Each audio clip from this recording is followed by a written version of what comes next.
Okay, I'm doing this campfire style. Here we go. I'm skipping past season 2. I just want to talk about the ending. What leads up to season 2 is Hiname, she's scared, where we last left off. She's scared. She's trying to find someone to help her save her mum. She's running down the street. We see Kaneki, he might be on the same street. Turns out he is. They both find each other and run to save Hiname's mum, but it's too late. And the CGC guys kill Hiname's mum in front of both Hiname and Kaneki. And we see this face. Yeah. Not fun stuff. Then there's this bullshit thing that happens later on in the season where Kaneki, he's walking down a street all alone, by the way, in a world where ghouls be killing ghouls, the CGC are killing ghouls. It's not safe being a ghoul, and yet this guy, being a part of this marginalized group now, decides to go out at night all alone. Are we being for real right now? And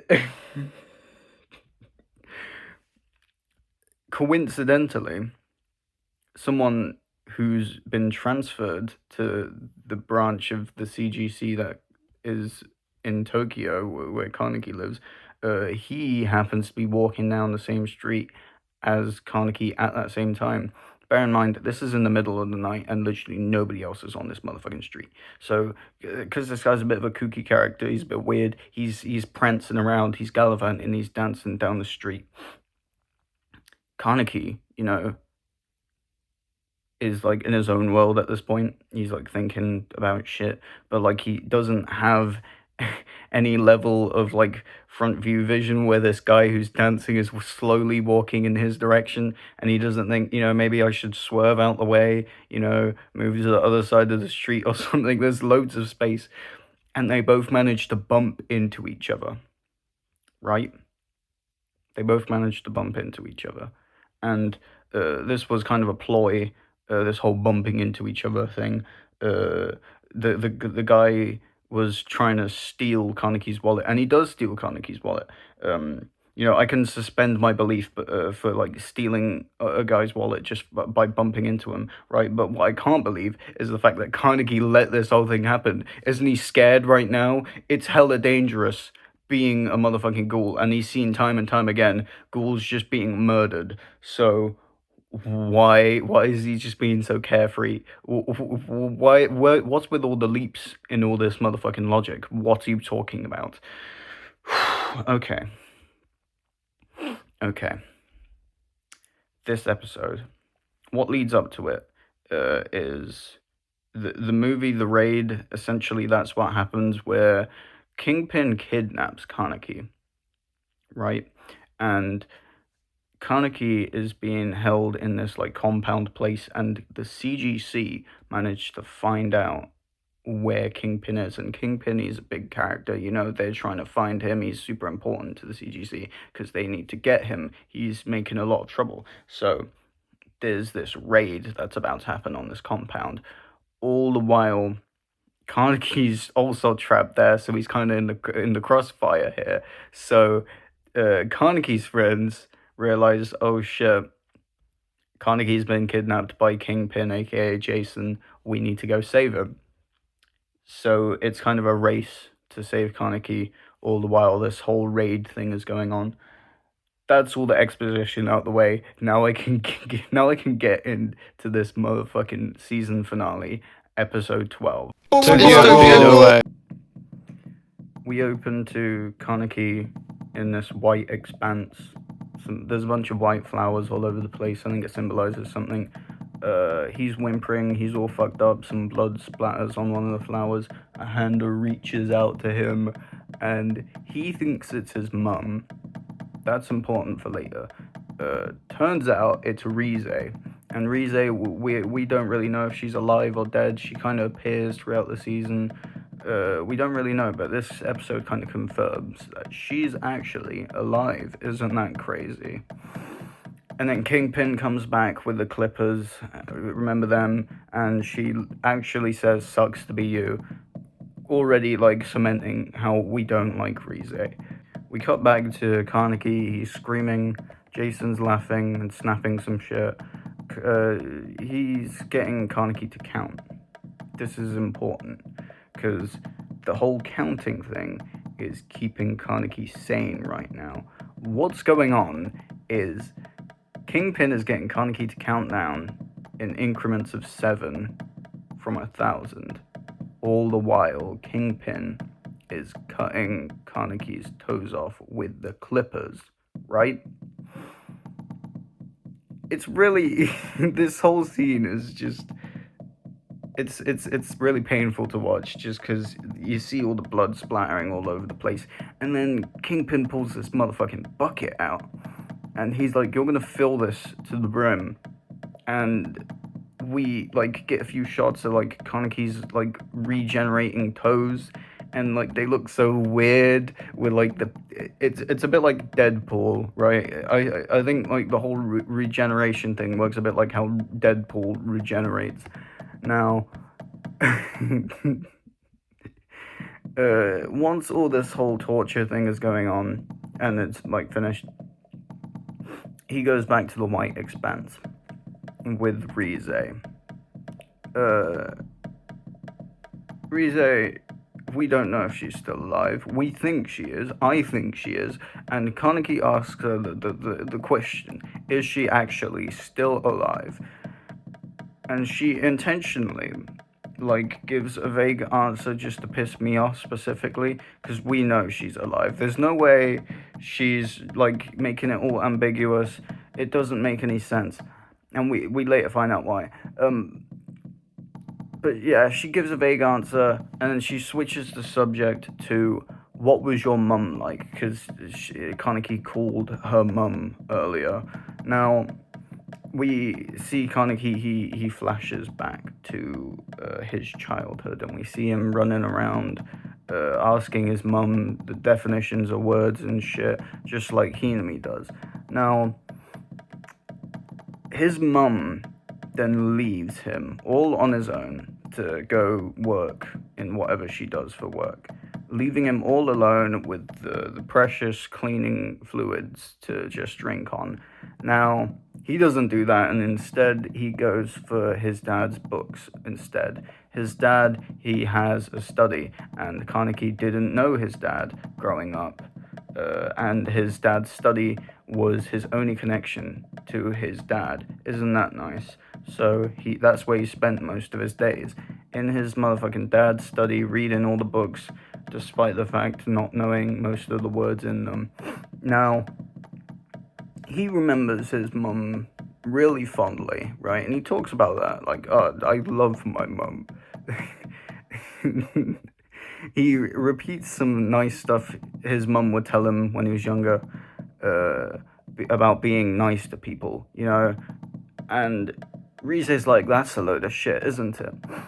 He then gets pulled out of his hallucination, and Kingpin's back. Kingpin starts talking to Carnegie about why Carnegie is so special.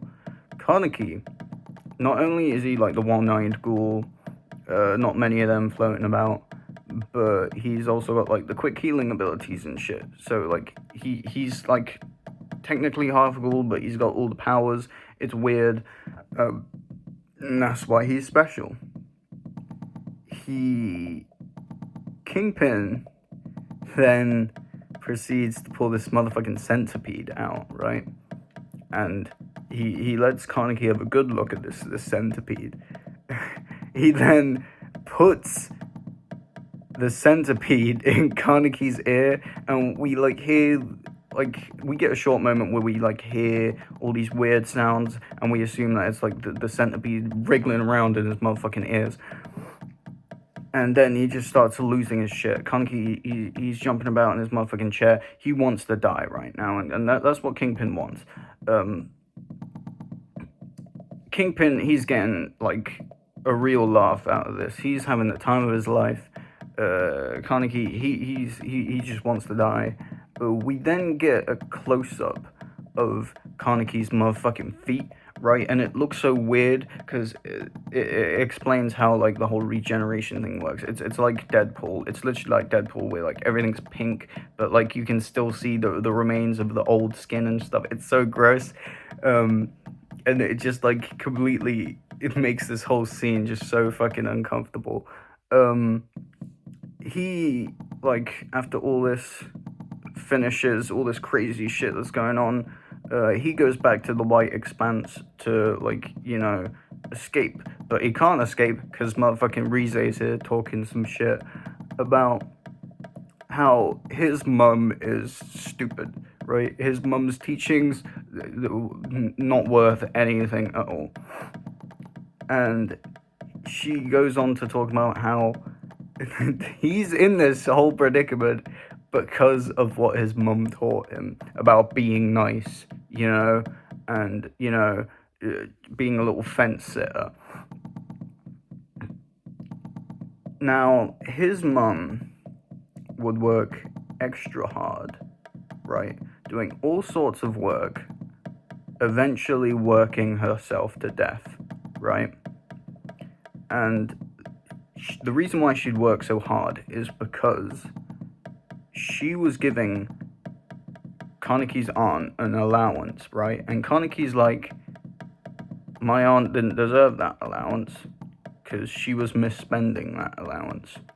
And this is a scene that we see to prove all this misuse of money. I'm going to get more into this later.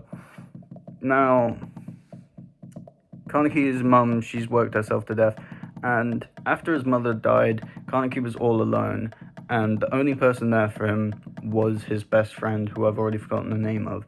And his best friend was just like the real MVP in this whole thing, just being there for him, being like, he has all these flashbacks of how he used to hang out with him and, crack jokes and shit. And Rize's like, you're gonna lose your best friend as well. Yeah, and you suck. We always come back to how everything is somehow Kaneki's fault.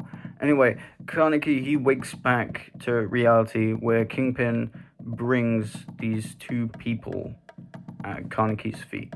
Now, these two people are important because they were actually planning on helping Kaneki escape in earlier episodes, and now they're in front of Kaneki's feet, tied up. What's going on? Kingpin's gonna play a game with Kaneki. Kingpin is gonna get Kaneki to decide which one of the two Kaneki should get Kingpin to kill. Now, Kaneki, he doesn't want to take part in this game, so he, doesn't respond and says, if I decide that, it's going to be like you don't even exist, I might as well kill them myself, right? There's no disconnect there. I'm not being the person who decides which one of these two innocent people die. And Kingpin, he gets fed up at this quite quickly and kills both of them one at a time. And we get this image here, which is fucking crazy. And it really sums up the whole scene. Now, after both of them are dead, Kaneki goes back to the White Expanse. Kaneki, he starts blaming himself, right? And Rize's like, finally you get it, it's all your fault. It's always been your fault. Now, you gotta stop. She says something that's quite interesting here. You gotta stop wallowing and realize you create the circumstances you put yourself in. Now, everything that's wrong with this world is because of your lack of individual ability. If he was smart, he wouldn't be in this situation right now. Now, I'm gonna get more into this sentence later. Moving on. Earlier on in the season, he had a chance to kill Kingpin, even though realistically Kaneki at this point isn't very strong, and I don't believe he actually could have done that. So that's just a lie. Quote unquote, he had a chance to kill Kingpin. He could have chosen in that moment earlier to save one of the two people that he had in front of his feet, but he didn't. Now, realistically, I feel like Kingpin would have still killed both of them anyway, just to fuck with Kaneki. but that's neither here nor there. All of this, it wraps back to how he deep down blames himself for failing to save Ryoko, Hinami's mum. Rize talks some more shit about how he'll lose everyone he loves, and he then hallucinates his best friend blaming him for not telling him that he became a ghoul, and like that's just stupid because why the fuck would Kaneki tell his best friend that he's now a ghoul when he lives in a world where ghouls are actively being fucking persecuted, and he has to be really careful as to what he says because he could be on the chopping block next if anyone finds out this information. Now, he then sees Kingpin killing his best friend, and Rize tells him how he chose to be neutral and not hurt anyone, so he shouldn't cry when he sees people he loves dying, and then talks some more shit about his mum. She could have chosen him over her sister, but she didn't. He changes his mind, right, on his whole moral belief because he misses his mum too much, saying his mum should have ignored her own sister, his aunt, and given him all the attention because he deserves it, he's alone, and he misses her, right? It's all about him. Rize is like, well done, you unprincipled little piss baby, right? If you want to protect something you love, you have to have the resolve to let go of another thing. To protect one thing, you have to have the resolve to give up another. Her actions didn't make her kind, it made her weak. She didn't have the resolve, the strength to turn her back on what's important. You're not weak like she was. I'm directly quoting from the anime there. I'm gonna get more into that later. It's... Anyway, Rize then tells him only he can break this cycle of grief. She then warns him that if the bad guys on Kingpin's side continue to grow stronger, they might end up taking over the whole 20th Ward, which Kaneki can't let happen. His friends will then, like, if Kingpin wins, right, will go through all kinds of hell and probably the same amount of torture that he's going through right now. And he's like, no, I'm not gonna let that happen. And Rize's like, so then you'll let me use all my powers, right? You won't be holding me back. Apparently, Kaneki's been holding her back somehow, right? He's like, no, which is interesting. He's been taking her side this whole time, and now he's like, no, I'm not gonna let you take entire control. It's not I'm not wrong. It's this world. This world is just too fucked up, and I'm gonna be the one who fixes it. Right? So he doesn't take Rize's side in the end. But he does somehow use her powers, which I don't get how that isn't giving her the control. But that's whatever. Rize's like, what if you're making the wrong decision? And he's like, nope, I'm not wrong. The world is. Which goes back to the whole you create your own circumstances thing she was talking about. He's a ghoul now, so he has to accept that he has to eat people. The white abyss with all the white flowers have become red now, and he then eats her, right? And his hair turns white, just like the pictures and everything. He accepts that he's a ghoul now. Kaneki snaps back to reality, and Kingpin comes back, and he's like, right, the doves, they're giving the squeeze on me, and I can't stop murdering people, ghouls and humans, so I'm afraid our time is up.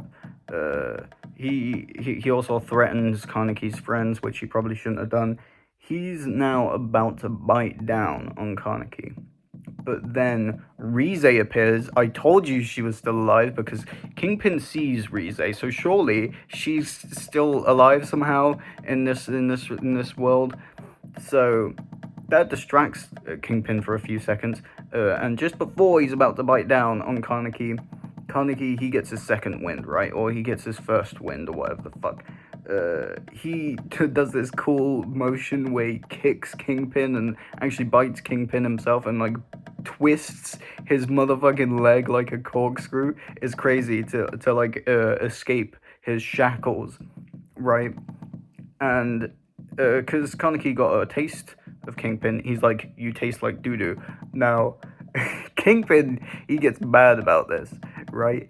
And he then starts, charging and letting all the demons out. But the theme music, right? It's slowly coming in, and at this point, it's in full fucking force. I love the theme. Okay, so Kingpin starts losing and Kaneki's winning.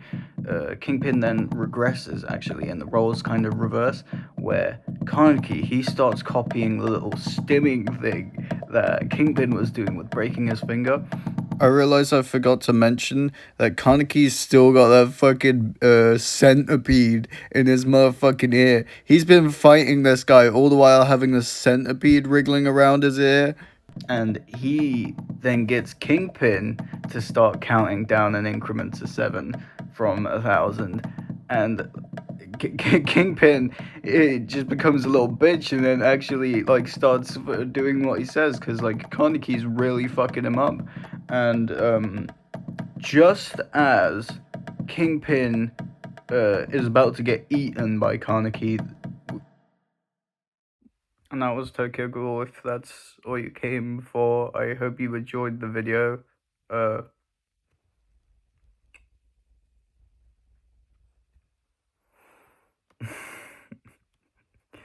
for those of you here to listen to me give my subpart analysis on this finale.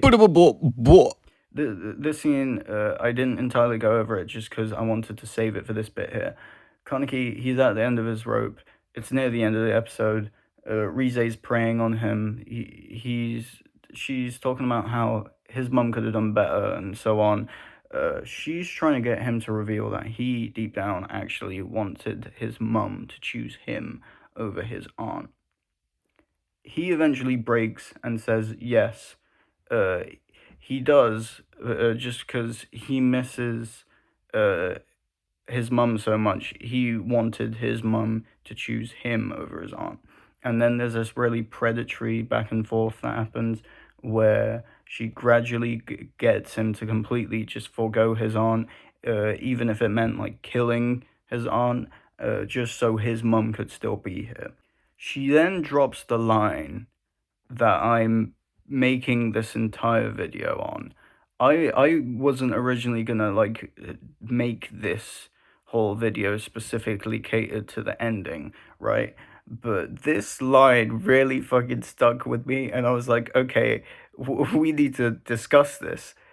She says, to protect one thing, you have to have the resolve to give up another. Her actions didn't make her kind, it made her weak. She didn't have the resolve, the strength to turn her back on what's important. You're not weak like she was.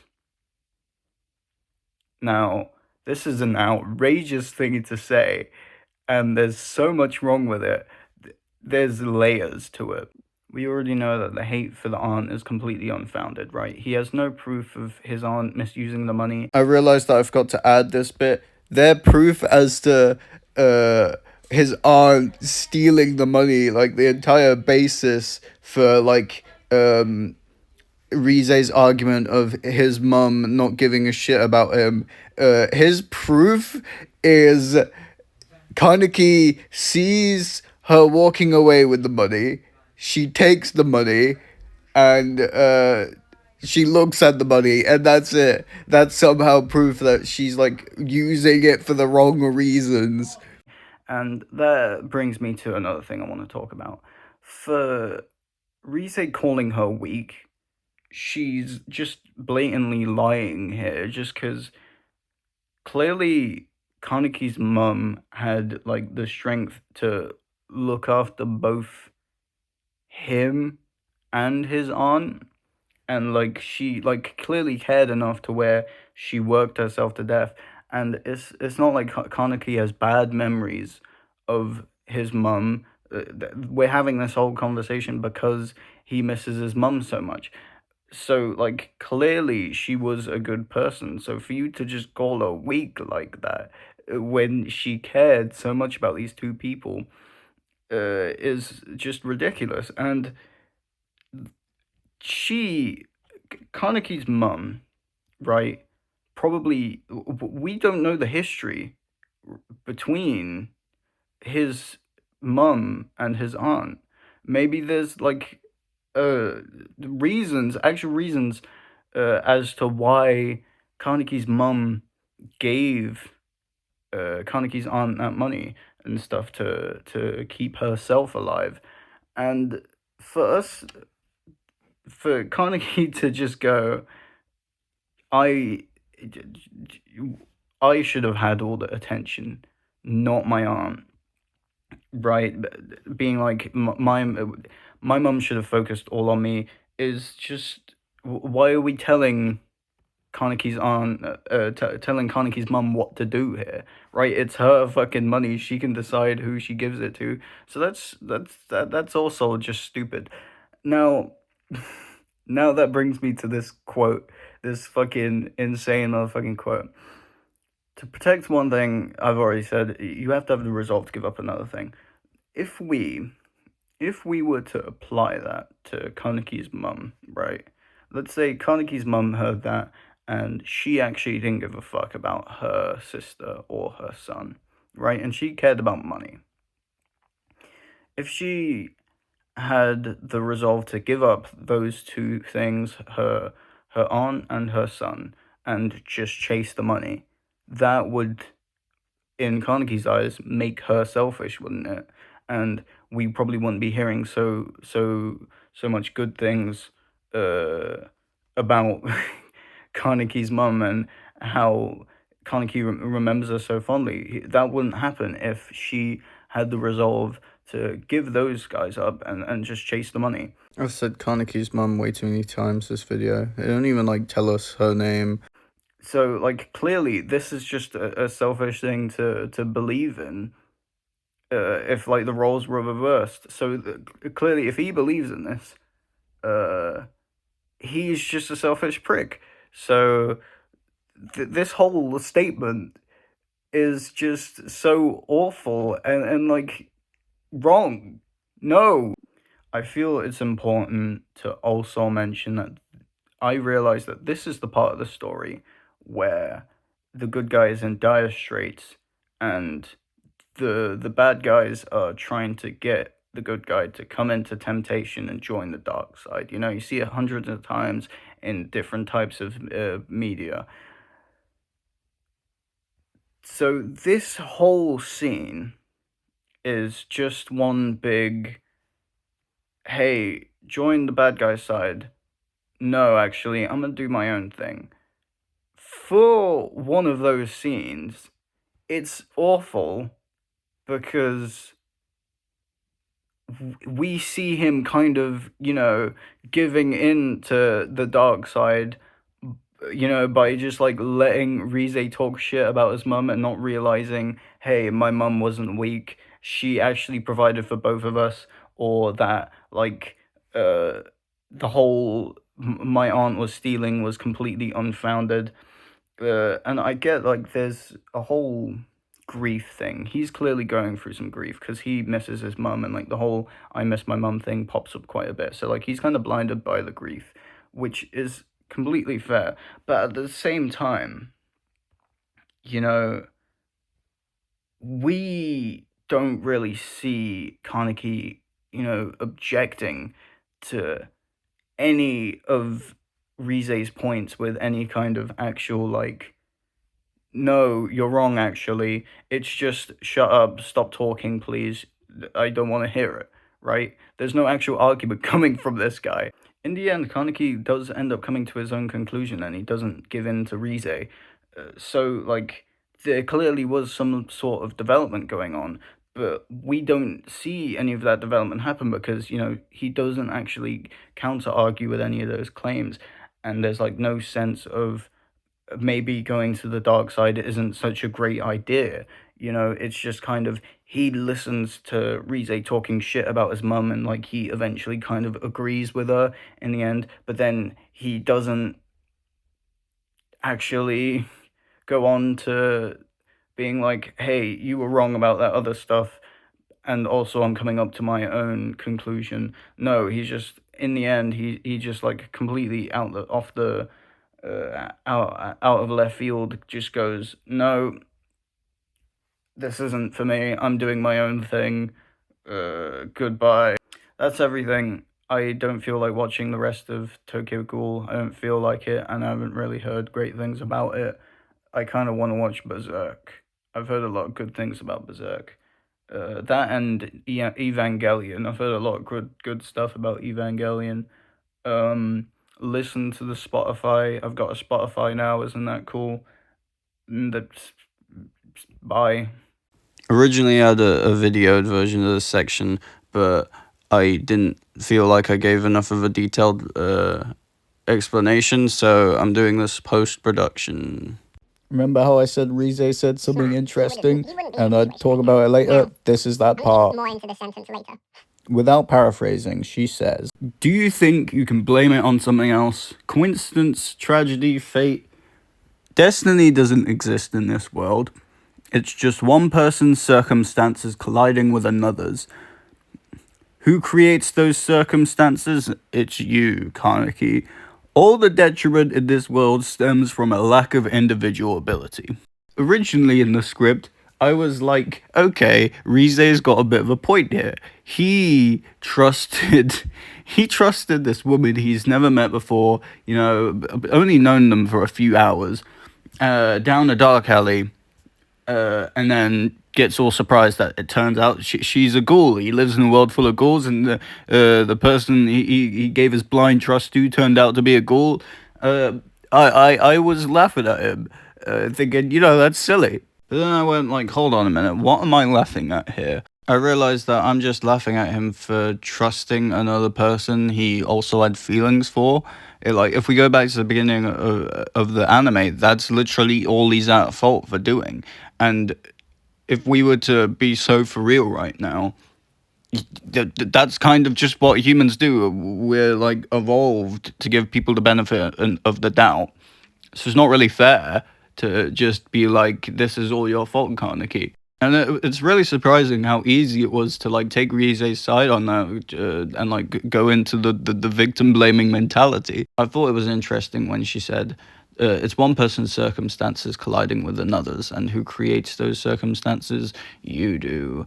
It made me think of how, yeah, she kind of has no choice but to eat people because she's a ghoul, and ghouls need to eat people to live, but she chose to do it in such a predatory way. And again, it kind of revolves round to blaming Kaneki just for being human and trusting someone. I feel the main problem with what she says is all the detriment in the world stems from a lack of individual ability. And in the case of Kaneki, lack of individual ability to do what, right? What should Kaneki have done before he got bitten? Are we saying that Kaneki, like, if he was smart, he would have been, like, constantly living in fear of, like, anyone could be a ghoul, so he shouldn't have trusted anyone? What if Kaneki did feel like that, and he decided to give Rize a chance just because he had feelings for her, and then she turned out not to be a ghoul? How fucked up would it be for him to like secretly always just be like, what if this person's a fucking ghoul and she's secretly trying to lead me on just so she can eat me? It really sounds like living in fear is his only alternative, and like, who wants to fucking do that? Well, it isn't a great alternative. It does make sense, just because in the context of Tokyo Ghoul, they live in a world where humans aren't at the top of the food chain. There's an actual danger there to going outside. Now, if we were to apply the whole one person's circumstances colliding with another's and you create your own circumstances thing to a real world problem, this would just be a really shitty thing to believe in. Now, this is where I'm going to add the little content warning of, I'm going to mention SA, If that's not for you, you can click off now. I talk about it till the end. I chose SA specifically as the thing I wanted to pivot to, just because I felt there were parallels in the level of victim blaming that you see in anime and the level of victim blaming you'd hear about in real life. If Rize were to say it's just one person's circumstances colliding with another's to a victim of SA, it'd be completely wrong just because you can't justify SA as a circumstance. And the lack of individual ability thing would just add salt to the wound, just because what could a person realistically do to prevent themselves from being a victim? It all kind of reminds me of a harrowing story I remember hearing of someone talking about how they would reconsider even going out for like a celebration just because of the chance that someone might end up taking advantage of them.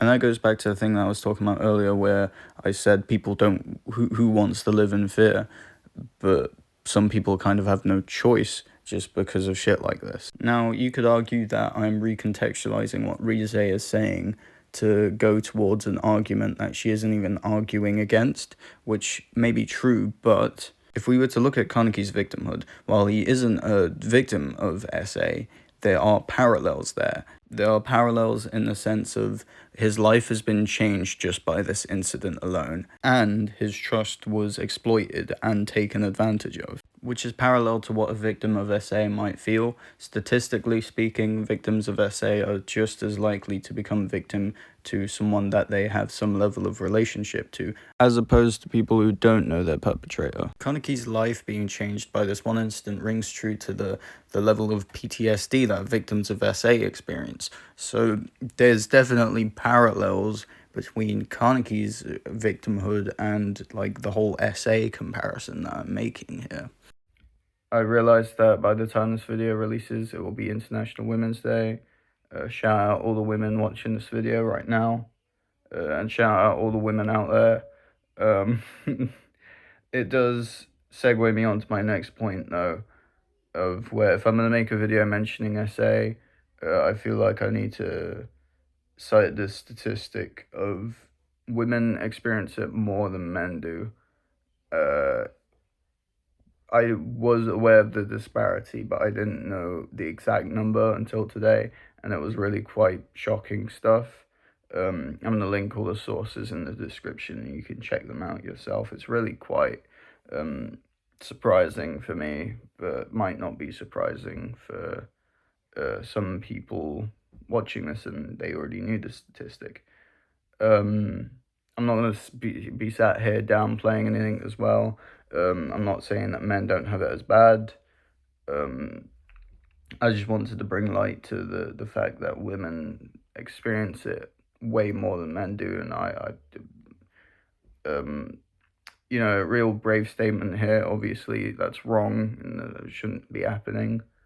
If you really want to argue the male side of the story and being like men have it worse or something along those lines, you're just arguing the all lives matter equivalent, but for SA, right? And everyone knows that the all lives matter argument is stupid to begin with, so do better. Yeah, that's it.